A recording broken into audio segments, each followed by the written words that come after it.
When Agatha finally entered her husband's family, everything looked peaceful at first. The house was beautiful. There were food, there were comforts. But behind the comforts, Agatha was suffering quietly.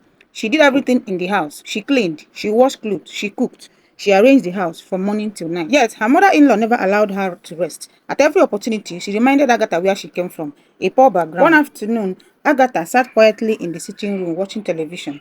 She was enjoying the program when suddenly her mother-in-law walked in and changed the channel.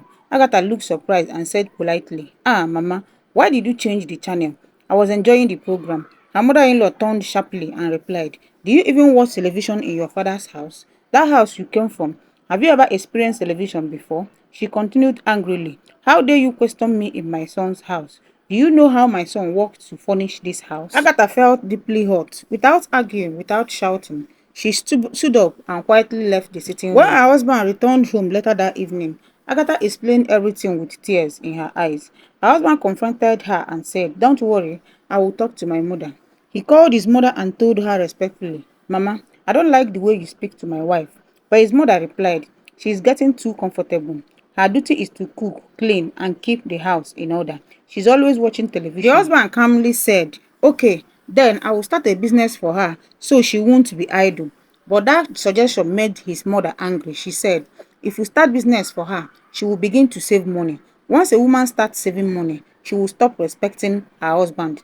The husband asked quietly, "So what do you want? You don't want her to stay at home and you don't want her to work." His mother replied firmly, "She should wait. After she gives birth, she can start business." She added, "If she start business now, two things will happen. She won't respect you and she won't take care of her children." The husband reminded her mother gently, "Mama, when daddy married you, you were a teacher. You continued teaching after marriage." But his mother replied, "Agatha went to school, but she's not intelligent. She cannot work." Later, the husband told Agatha everything. Agatha refused. She said, "I cannot stay in the house and accept insults every day.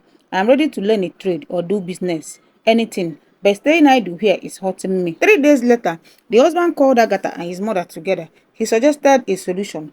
Agatha will learn a trade. He will open a shop for her and they will get a housemaid to help at home. But his mother rejected it immediately. "No housemaid," she said. "Agatha is young. She can do all the work herself. She's not starting any business until she gives birth." The husband kept quiet, out of respect for his mother, out of fear of conflict, and slowly, peace began to disappear from Agatha's Agatha marriage. Went inside. She began asking herself questions. Why did I even accept to marry this guy? Why did I come into this house? Why did I even accept to come into this family? I didn't know that this is how wealthy people behave. Is this how they treat poor people? From that moment, she decided that she's going to fight this battle. She will not stay at home and receive insults every day from her mother-in-law.